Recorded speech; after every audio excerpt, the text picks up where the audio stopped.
Dans l'épisode précédent, nous avons déconstruit le mot durable. Aujourd'hui, retournons à la terre bruxelloise, où espaces verts, friches et potagers sont au cœur d'une lutte sans merci.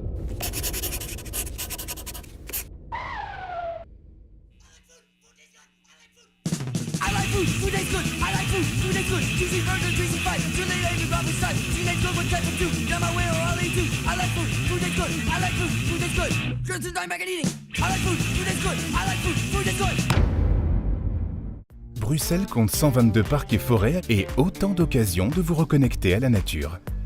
Déjà, il faut aussi voir ce qu'on appelle espace vert.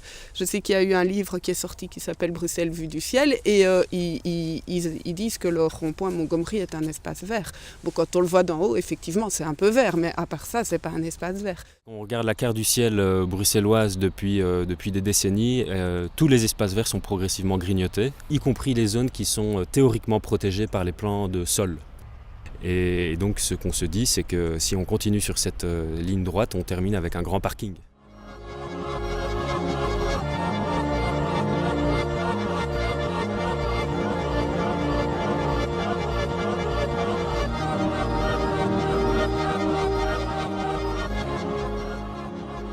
Bonjour mes petites carottes. Aujourd'hui, je me rends sur le terrain afin de me rendre compte moi-même de ce qui reste des terres cultivables à Bruxelles.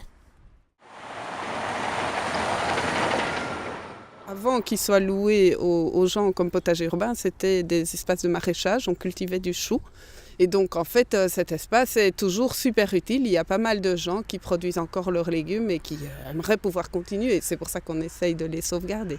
Alors le terrain, il appartient à la commune.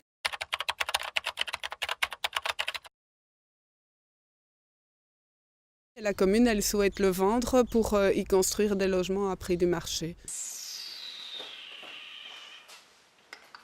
On est à la friche Josaphat, il y a 33 hectares qui pour l'instant ne sont pas encore urbanisés et que la région promet de transformer en quartier durable.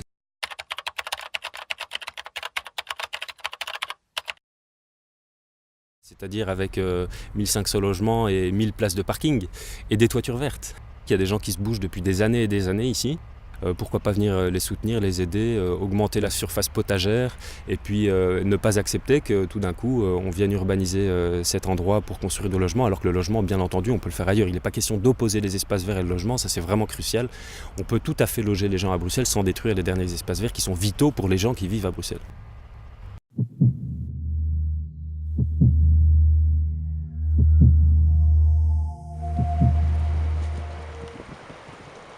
Au début, c'était une toute petite prison pour 300 détenus sur l'ancien site d'une grande usine de chauffage, les usines Wanson.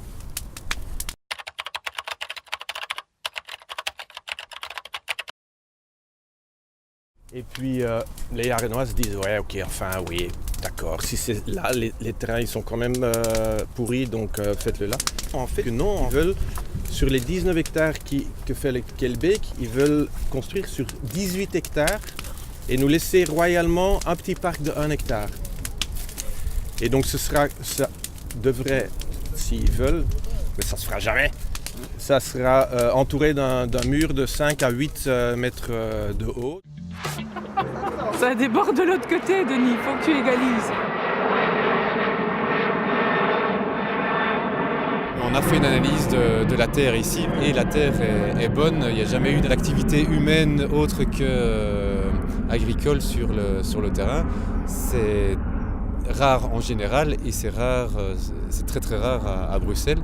Et donc c'est un peu un non-sens de ne pas conserver cette zone-là pour ce qu'elle a et ce qu'elle a à offrir aujourd'hui, quoi. Voilà, là tu as le problème, c'est que les terres sur Bruxelles même, elles sont totalement inaccessibles parce qu'en gros tous les gens spéculent pour que cette terre devienne constructible un jour. Donc il est hors de question pour eux de la vendre ou à des prix exorbitants où il faut 20 ans pour rembourser l'emprunt.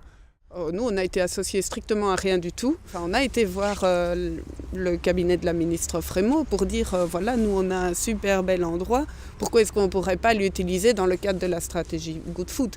Et on a eu une fin de non-recevoir.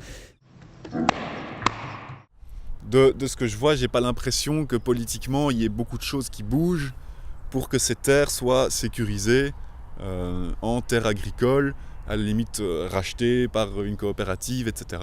On avait rencontré notre amie Céline Frémaux, qui disait qu'elle avait une enveloppe de 40 000 € pour acheter des terres. Enfin, je veux dire, je sais plus, donc voilà, c'était une discussion off the record, mais elle avait sorti ce chiffre, si vous avez, on a 40 000 €, mais avec 40 000 € tu n'achètes même pas celui-ci, quoi, tu vois. Puisque c'est plus ou moins, on peut dire que ça peut se négocier entre 100 et 150 000 € l'hectare. Ne nourris pas Bruxelles avec 40 000 €.